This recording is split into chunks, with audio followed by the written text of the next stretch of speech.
गुरुदेव से प्रार्थना कि अपना आशीर्वाद भरा हाथ मेरे मस्तक पर रखें और माँ सरस्वती जी से निवेदन कि मेरे कंठ में विराजित हों ताकि मैं श्रीमद् भगवद गीता पाठ उचित उच्चारण के साथ कर सकूं। अध्याय 18वां, श्लोक 19।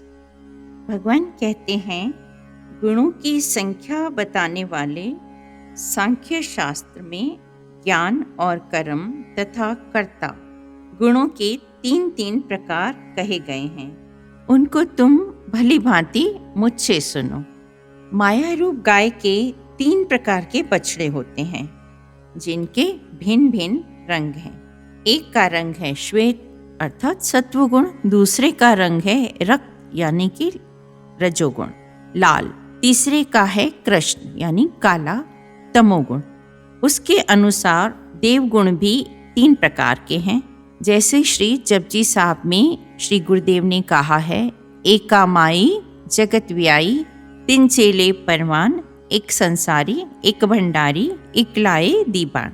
इसमें संसारी हैं ब्रह्मा जो जगत की रचना करते हैं, भंडारी हैं विष्णु जो सभी जीवों का पालन पोषण करते हैं, दीवान लाने वाला अर्थात प्रलय करने वाले और मारने वाले शिव भगवान हैं। इनमें ब्रह्मा रजोगुण प्रधान है, शिव तमोगुण प्रधान है और विष्णु सत्वगुण प्रधान कहे गए हैं। ये तीनों माया के पुत्र हैं और ईश्वर की शक्ति से उत्पन्न हुए हैं। 18वां अध्याय पूरी भागवत गीता का सार ही है। श्लोक 20, 21 और 22। भगवान कहते हैं कि जिस ज्ञान से अनंत रूपों में विभक्त सारे जीवों में एक अविभक्त आध्यात्मिक प्रकृति देखी जाती है, उससे ही तुम सात्विक ज्ञान जानो। जो व्यक्ति हर जीव में, चाहे वह देवता हो, मनुष्य हो, पशु पक्षी हो या जल जंतु, एक ही आत्मा को देखता है, उसे सात्विक ज्ञान कहते हैं। प्रत्येक शरीर में जीवनी शक्ति की अभिव्यक्ति परमेश्वर की परा प्रकृति के कारण होती है। उस परा प्रकृति, उस जीवनी शक्ति को प्रत्येक शरीर में देखना सात्विक ज्ञान है।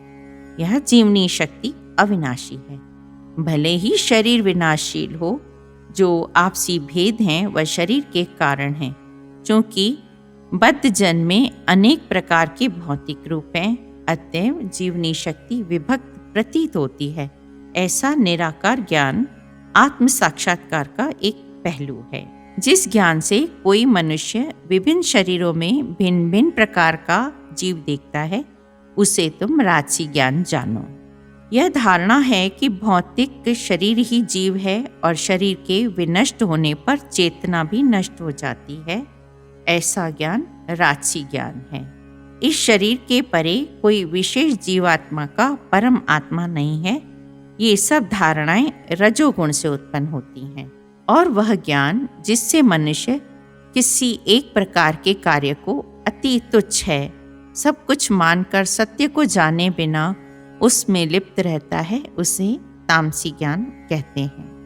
सामान्य मनुष्य का ज्ञान सदैव तामसी होता है क्योंकि प्रत्येक बद्ध जीव तमोगुण में ही उत्पन्न होता है। जो व्यक्ति प्रमाणों से या शास्त्रीय आदेशों के माध्यम से ज्ञान अर्जित नहीं करता, उसका ज्ञान शरीर तक ही सीमित रहता है। उसके लिए धन ही ईश्वर है और ज्ञान का अर्थ शारीरिक आवश्यकताओं की तुष्टि है। ऐसे ज्ञान का परम सत्य से कोई संबंध नहीं होता। वह बहुत कुछ साधारण ज्ञान जैसा है। ऐसे ज्ञान को यहाँ पर तमोगुण से उत्पन्न बताया गया है। श्लोक 23, 24 और 25। भगवान कहते हैं कि जो कर्म नियमित हैं और जो आसक्ति राग या द्वेष से रहित कर्म फल की चाह के बिना किया जाता है, वह सात्विक कर्म कहलाता है।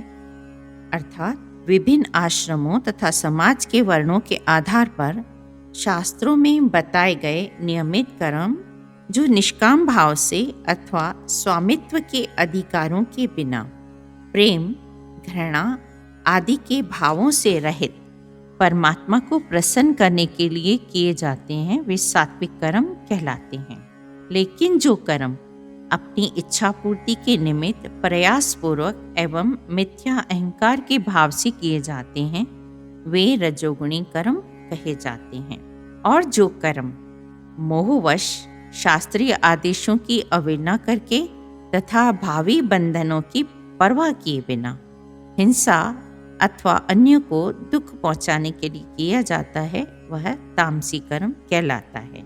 श्लोक 26, 27, 28 और 29। भगवान कहते हैं कि जो व्यक्ति भौतिक गुणों के संसर्ग के बिना अहंकार रहित संकल्प तथा उत्साहपूर्वक अपना कर्म करता है और सफलता अथवा असफलता में अविचलित रहता है वह सात्विक कर्ता कहलाता है।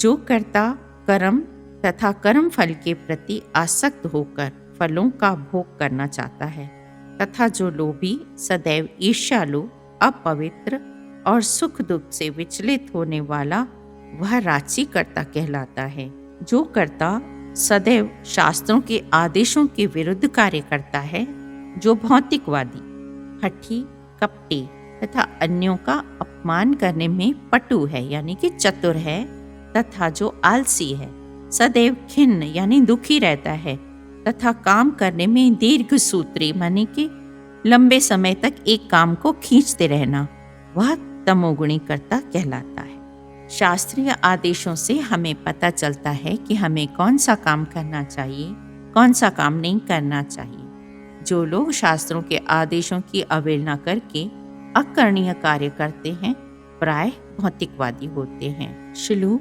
29। भगवान कहते हैं कि हे धनंजय अब मैं तुम्हें विभिन्न प्रकार की बुद्धि तथा धरती के विषय में प्रकृति के तीनों गुणों के अनुसार विस्तार से बताऊंगा, तुम इसे मुझसे सुनो। भगवान कहते हैं कि प्रत्येक व्यक्ति के अंतःकरण में एक चेतना शक्ति होती है जो उसे सूचित करती रहती है कि यह सही है और यह गलत है। यह चेतना शक्ति कुछ प्राणियों में अधिक होती है तो कुछ प्राणियों में कम। मनुष्य में यह शक्ति अत्यधिक मात्रा में है। इसके कारण ही वह समझ सकता है कि अमुक कार्य योग्य है अथवा अयोग्य है। पूर्व जन्म के कारण जिनकी मति मलिन है उन्हें भी यह चेतना बताती है कि कौन सा कर्म सत्य है और कौन सा असत, किंतु उनमें वह शक्ति नहीं कि वे असत यानी अशुभ कर्म करने से अपने को रोक पाएं। जिसकी बुद्धि यह शक्ति धारण करती है कि अमुक कर्म बुरा है अतः उसे नहीं करना चाहिए तो वह सात्विक बुद्धि है। एक सुमति है, दूसरी मति है, तीसरी कुमति है। अब हमें देखना चाहिए कि हमारे घर कुल या जाति में किसका व्यवहार ज्यादा है। आजकल तो सुमति कम है, एक ही कुटुंब में भिन्न भिन्न मतियां हैं और प्रत्येक सदस्य के भिन्न भिन्न विचार हैं। वो तुलसीदास जी ने कहा है ना, जहाँ सुमति तहाँ संपत्ति नाना, जहाँ कुमति वहाँ विपत्ति निदाना। ताश के पत्ते में दुक्की का मूल्य सबसे कम है क्योंकि वह द्वित्व का प्रतीक है, परंतु इक्का सबसे ऊंचा है क्योंकि वह एकता का प्रतीक है। इसलिए वह गुलाम, रानी, राजा सबसे बड़ा है। सभी खेल किसी न किसी शिक्षा को देने के लिए ही बनाए गए हैं, विशेषतः मंदबुद्धि वालों को। चौपड़ के खेल में 84 लाख योनियों और त्रिगुण आदि का ज्ञान दिया गया है। जो गोटी दूसरी गोटी के साथ है उसे कोई स्पर्श नहीं कर सकता। हिंदुओं की एकता के अभाव के कारण ही वे बार बार अन्य जातियों से आक्रांत और पराजित हुए हैं। श्लोक 30, 31 और 32। भगवान कहते हैं कि हे प्रथा पुत्र, वह बुद्धि सतोगुणी है जिसके द्वारा मनुष्य जानता है कि क्या करणीय है और क्या नहीं, किससे डरना चाहिए और किससे नहीं, क्या बांधने वाला है और क्या मुक्ति देने वाला है। हे प्रथा पुत्र, जो बुद्धि धर्म तथा अधर्म, करणीय तथा अकरणीय कर्म में भेद नहीं कर पाती वह राजसी है। जो बुद्धि मोह तथा अंधकार के वशीभूत होकर अधर्म को धर्म और धर्म को अधर्म मानती है, वह सदैव विपरीत दिशा में प्रयत्न करती रहती है। हे पार्थ, वह बुद्धि तामसी बुद्धि है। हे प्रथापुत्र, जो अदम्य है, जिसे योगाभ्यास द्वारा अचल रहकर धारण किया जाता है और जो इस प्रकार मन, प्राण तथा इंद्रियों के कार्यकलापों को वश में रखती है, वह धारणा शक्ति सात्विक है। श्लोक 34। लेकिन हे अर्जुन, जिस धारणा शक्ति से मनुष्य धर्म, अर्थ तथा काम के फलों में लिप्त बना रहता है, वह राजसी है। श्लोक 35। हे पार्थ, जो धारणा शक्ति स्वप्न, भय, शोक, विषाद तथा मोह के परे नहीं जाती, ऐसी बुद्धि तामसी है। राजस प्रकृति का व्यक्ति सत्संगति प्राप्त होने पर शुभ कर्म भी करता है, किंतु फिर कुसंगति पाकर कुकर्म भी कर बैठता है। राजसी स्वभाव वाला दुख सुख में भटकता रहता है। युधिष्ठिर सात्विक बुद्धि वाले थे। कितने ही क्लेश दुख उन्हें प्रारब्ध के अनुसार भोगने पड़े, सभी को सहन किया, किंतु वह अपने सात्विक स्वभाव से तनिक भी विचलित नहीं हुए। प्रारब्ध का वेग अत्यंत प्रबल होता है। उन्होंने सात्विक प्रकृति के होते हुए भी तामसी बुद्धि के वेग को फिर से धारण कर लिया और जुआ खेला और बहुत कष्ट को सहा। राजा भर्तरी वैराग्य ग्रहण करने से पहले राजस प्रकृति वाले थे।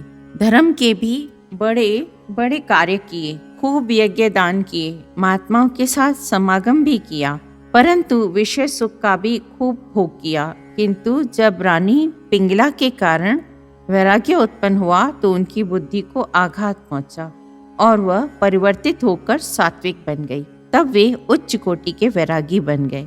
केवल धर्म की ओर प्रवृत्त रहने से सुख और सुख ही प्राप्त होता है। एक बार कबीर के घर में सत्संग हो रहा था और अड़ोस पड़ोस के नर नारी भी उसमें सम्मिलित थे। पड़ोस में एक तामसिक बुद्धि वाला व्यक्ति रहता था, जिसे सत्संग से तो बैर था, अतः अपने साथियों को लाकर नाच गान, ढोल आदि द्वारा सत्संग में बाधा डालने लगा। किंतु महात्मा कबीर तो उससे जरा भी प्रभावित हुए बिना अपनी स्थिर बुद्धि के साथ स्वयं भी नाम स्मरण कर रहे थे और दूसरों से भी करवा रहे थे। तब उस पड़ोसी की क्रोधाग्नि में मानो घी पड़ गया और उसने कबीर के घर में आग लगा दी। कीर्तन चालू ही था कि एक व्यक्ति ने कबीर के कान में कहा, स्वामी आग लग गई है। परंतु कबीर बिल्कुल भी न घबराए और ये पद उच्चारण किया, आपे पावक आपे पवना, जारे खसम ते राखे कवना, राम जपत तन जर के न जाई, राम नाम रिद रहा समाई, काहू को जरे काहू की हानि, नटवत खेले सारंग पानी, कहे कबीर अक्षर दो भाष, होवेगा खसम ते लेवेगा राख। अग्नि और पानी स्वयं परमात्मा ही है। यदि परमात्मा ही जलाना चाहे तो कौन रक्षा कर सकता है। राम नाम जपते शरीर जल नहीं सकता, क्योंकि हृदय में नाम समाया है। कौन किसको जला सकता है या कौन किसकी हानि कर सकता है, यह परमात्मा रूपी नट का खेल है। इसलिए कबीर कहते हैं कि राम, यह 2 अक्षर का नाम जपो, यदि प्रभु चाहेगा तो अवश्य रक्षा कर लेगा। अभी पद समाप्ति हुआ कि भगवान ने देखा कि भक्त ने सारा भार मुझ पर डाल दिया है, अतः हवा की दिशा को ऐसा पलटा कि वह जाकर उस पड़ोसी के घर को जलाने लगी और कबीर के घर की कुछ भी हानि नहीं हुई। बुद्धिमान व्यक्ति तो संसार में अगणित हैं, किंतु सभी की बुद्धि सात्विक नहीं होती। सात्विक बुद्धि धर्म और अधर्म को अच्छी तरह से समझती है। सात्विक बुद्धि की प्राप्ति तो परमेश्वर की महती कृपा का ही फल मानना चाहिए। हिरण्याकश्यप और हिरण्याक्ष दोनों भाई तामसी मति की मानो साक्षात प्रतिमा थे। इसी प्रकार तमोगुणी कंस ने भी अपनी प्राण रक्षा के लिए अनेक निरपराध शिष्यों की हत्या करवाई, परंतु यह सब करवा कर भी क्या वह बच पाया? दुर्योधन ने तो स्पष्ट रूप से स्वीकार किया, जानामि धर्म न च मे प्रवर्ति, जानाम्यम धर्मम न च मे निवृत्ति। मैं जानता हूँ कि यह धर्म है, फिर भी उसमें मेरी प्रवृत्ति नहीं है। अधर्म का भी मुझे ज्ञान है, किंतु उसको मैं छोड़ नहीं सकता। एक पंडित ने कथा करते समय कहा कि श्राद्ध पक्ष में तामसी आहार निषिद्ध है।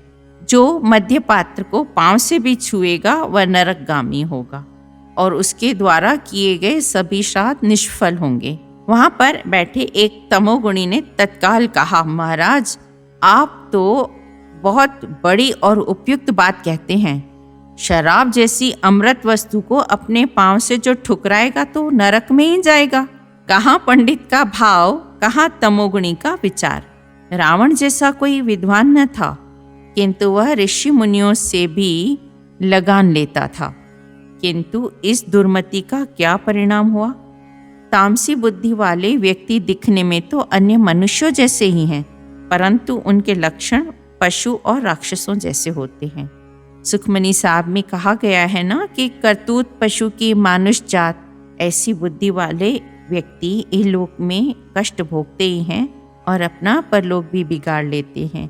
वे कृत धन हैं और परमात्मा को कोई उपकार ही नहीं मानते, उल्टे परमेश्वर की प्रजा को दुख देकर खुश होते हैं। कबीरदास जी ने मन की स्थिरता के लिए बहुत सुंदर कहा है, जिसमें मन को उन्होंने घोड़े की उपमा दी है कि यदि सवार अच्छा है तो फिर घोड़ा चाहे कैसा भी हो उसके लिए आनंद ही आनंद है, किंतु यदि सवार ही कच्चा है तो घोड़ा उसे किसी न किसी गड्ढे में ला पटकेगा।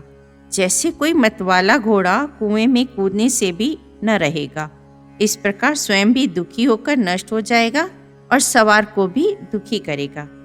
यदि ऐसे अंधे मत वाले मन रूपी घोड़े को नियंत्रित करना है तो उस पर संसार रूप विषय भोगों के त्याग रूप की लगाम डालनी चाहिए। सभी विषयों के प्रति निर्ममतापूर्व जीन डालकर ही उस पर सवार होना चाहिए, अर्थात अहम और ममत्व, यह मेरा है, यह मेरे का भाव त्याग देना चाहिए। जैसे नौका स्वयं भी तैरती है और दूसरे को भी पार लगाती है, किंतु ज्यों ही उसमें पानी भर गया तो स्वयं भी डूब जाती है और दूसरे को भी डुबोती है। वैसी ही मन की अवस्था है। यदि उसमें विषय भोग रूपी जल डाल दिया जाए तो स्वयं भी डूबेगी और अपने स्वामी को भी डुबोएगी। यदि भगवान कुछ देना चाहें तो क्षण भर में दे सकते हैं, यदि छीनना चाहें तो पल भर में छीन सकते हैं। कबीर कहते हैं कि मन को संतुष्ट रखना भी आवश्यक है, अतः उसे बताना चाहिए कि सीधा होकर चल तो तुझे वैकुंठ की सैर कराई जाएगी जहाँ अनेक सुख हैं, किंतु साथ साथ उसे यह भी चेतावनी दी जाए कि यदि चंचल हुआ तो प्रेम के चाबुक मारूंगा, अर्थात मन रूपी घोड़े को उपयुक्त लगाम और जीन डालकर विवेक के अनुसार उस पर सवारी की जाए और अपने पांव सहज रूपी रकाबों में रखे जाएं, अर्थात सहज स्वाभाविक सरल होकर संतुष्ट होकर ईश्वर की रजा में राजी रहना चाहिए। फिर उस घोड़े को वैकुंठ की सैर कराई जाए, क्योंकि यदि हम भगवान के हो जाएं तो वह हमसे दूर नहीं है। भगवान ने स्पष्ट रूप से कहा है कि जो तू मेरा होकर रहेगा तो सब जग तेरा हो जाएगा। भगवान तो संपूर्ण त्रिभुवन का राज्य देने को तैयार बैठे हैं, केवल हमें ही उस पद की पात्रता प्राप्त करने की आवश्यकता है, अन्यथा संसार के सर्वोत्कृष्ट पदार्थ भी हमें प्रतिष्ठा या सुख प्रदान नहीं कर सकेंगे। ओम नमो भगवते वासुदेवाय।